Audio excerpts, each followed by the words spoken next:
ازيكم يا حبايب قلبي في قناه يوميات اسماء عدلي. اسماء عدلي جايلكم النهارده بموضوع غريب ومختلف. طبعا مش بعاده اسماء تنزل بالمواضيع دي، بس حبيت انزل بيه الصراحه. انا طبعا من اسكندريه، اللي عارفني انا من اسكندريه، والموضوع حصل في اسكندريه، واكيد من العنوان فهمت انا هتكلم عن ايه. هتكلم عن امين الشرطه اللي قتل مراته وولاده وحماه وحماته واخو الزوجه. ماشي. طبعا الموضوع من ساعتها وانا مش مبسوطه خالص، متضايقه جدا ونفسيا مش مبسوطه بجد. مش انا لوحدي، مش هقول عشان انا اسكندرانيه مثلا فانا متضايقه وناس كتير، لا، الناس كتير فعلا متضايقه ومتاذيه جدا من الموضوع ده. للي سمع الموضوع واللي ما سمعش الموضوع هيسمعه في قناه يوميات اسماء عدلي. طبعا بدايه الموضوع كده بدايه، كان امين الشرطه ده كان في مشاكل مع زوجته. حلو كلام. في مشاكل مع زوجته. هو متجوزه بقاله 12 سنه. بقاله 12 سنة. فأول الجواز كانت الدنيا حلوة وتمام، مفيش أي حاجة. بدأت المشاكل تزيد حبة بحبة بحبة بحبة. طبعا هي حبت ان هي تقول ايه، خلاص انا هعيش عشان الولاد زي اي ام مصريه، انا عايشه عشان خاطر الولاد، انا هعيش عشان خاطر الولاد. طبعا كانت كل شويه بتغضب وبترجع وتغضب وترجع. جت اخر مره بقى لما هو بدا يمد ايده عليها ويغلط فيها ويشتمها ويهينها جامد، وبداوا ولادها طبعا يكبروا شويه برضو ويشوفوا قدام عينهم الحاجات دي. فطبعا راحت ايه، واخده بعضها واخده اولادها رايحه فين، رايحه عند باباها. زي اي واحده بتحب تغضب بتغضب بتروح عند اهلها بيت اهلها. راحت واخده بعضها ورايحه عند باباها، هي وايه والاربع اولاد. فطبعا باباها طبعا رحب بيها وكل حاجه. فقالت له يا بابا انا مش عايزه ارجع له تاني. قال لها خلاص لما يجي ان شاء الله نتكلم معاه في الموضوع ده. قالت له هرفع عليه كمان ايه قضيه خلع، انا مش عايزاه. هي كده ايه، ما غلطتش. مفيش واحده بترضى بالاهانه. اكتر حاجه بتضايق لما الراجل يمد ايده على مراته. يعني مش المفروض اصلا ويغلط فيها ويهينها ويشتمها ليه؟ انت مش عايزها طلقها. انت مش عايزها طلقها، تقتلها ليه وتاذيها ليه؟ يعني ليه تاذيها اصلا؟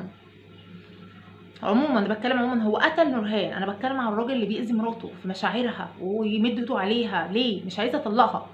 ده انا بالنسبه لي انا المفروض يعني.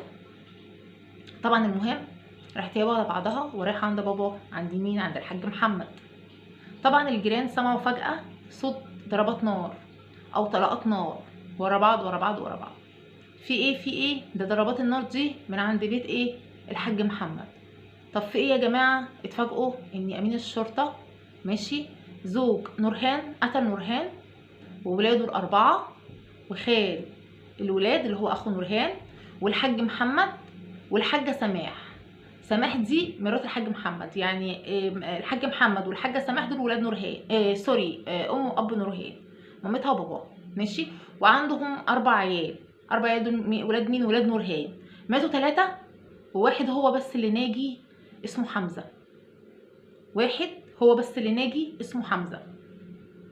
فالمهم موت كله، الجد والجده على نورهان، على خال الولاد، على الولاد، ومذبحه بقى وايه. والناس طبعا اول ما سمعت صوت ضربات النار او طلقات النار راحت اتصلت ايه، اتجهت على طول بالاجهزه الامنيه.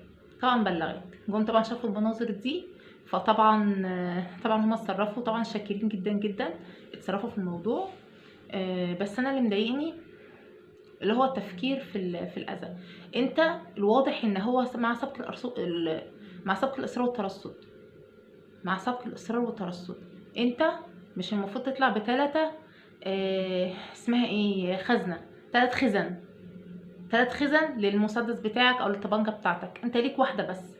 انت واخد 3 وانت رايح، معنى كده ده مع سبق الاصرار والترصد. والواضح اللي هو حصل ايه بقى، ان اصلا كانوا جيرانها، جيران نورهان او جيران اللي هو امين الشرطه ده، عارفين ان نورهان راحت عند باباها لسبب خلافات زوجيه. ولما راح جوز نورهان كان رايح اصلا عشان ايه، عشان يقعد قعده صلح. المفروض ان هو هيصالح نورهان وياخدها يروحها على بيته. فهي راح بيقول لها ايه، ارجعي ومش رجعت. قالت له انا ايه، مش هقبل انك انت تمد ايدك عليا تاني، انا مش، انا خلاص مش بقبل الاهانه، انا الحاجات دي كلها. طبعا قال الكلام ده مين؟ ابنه اللي هو 8 سنين، اللي هو ايه، الناجي، هو اللي كان سامع الكلام ده، هو الوحيد اللي ناجي سمع الكلام ده. فراحت قالت له انا مش عايزاه، ده انا حتى رفعت عليك قضيه خلع. فزي اللي جن جنونه، يعني ازاي ترفع عليا قضيه خلع، ازاي تخلعيني؟ راح طخ وضربهم وموتهم كانه بيضرب حاجه ملهاش اي لازمه عنده، كانه بيقتل فراخ، بيقتل الحيوانات. ده حتى الحيوان بيصعب علينا. فانت قتلتهم ليه؟ يعني قتلت مراتك وحماك وحماتك وولادك ليه؟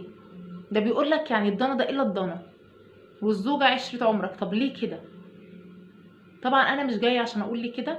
طبعا هو الواضح ان هو طبعا مش مختل عقليا، وده طبعا لو مثلا مختل عقليا ولا بني ادم بيشرب ولا بيشم ولا الكلام ده كله، طبعا اكيد ما كانش هيبقى في المكان اللي هو فيه امين شرطه، لان طبعا مش هيتقبل، دي هي معروفه، ولا بيشرب ولا بيشم ولا مخدرات ولا الكلام ده كله، ومش مختل عقليا، هو في كامل قواه العقليه.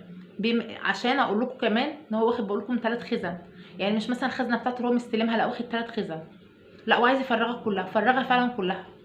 يعني الطلقات اللي هم لقوها الاجهزه الامنيه في الشقه 20 طلقه فوارغ، 20 غير اللي ساكنه في الجثث. يعني في طلقات خارجه دخلت وخرجت من الناحيه التانية.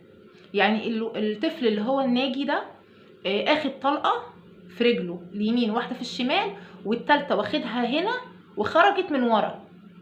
فيا حبيبي الولد اللي عايزه اقول لكم عليه النهارده لسه سامعه ان هو توفاه الله هو كمان، يعني حتى الطفل اللي هو الناجي كمان توفاه الله. فانا بقول يمكن دي حكمه من عند ربنا، لان الولد ولا عنده ام ولا عنده اب، امه متوفيه وابوه في السجن وجده وجدته توفوا واخواته توفوا، فيمكن حكمه ربنا هي اللي عملت كده ان الولد كمان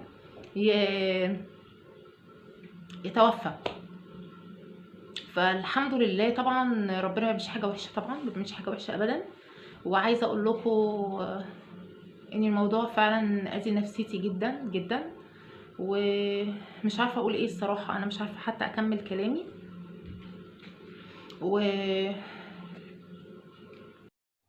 وطبعا من اللي توفاهم الله طفله صغيره، يعني سمعت فيه بيقولوا سنه و3 شهور، في بيقولوا سنه ونص، في بيقولوا 3 سنين، واخده طلقه في ما بين حواجبها في دماغها.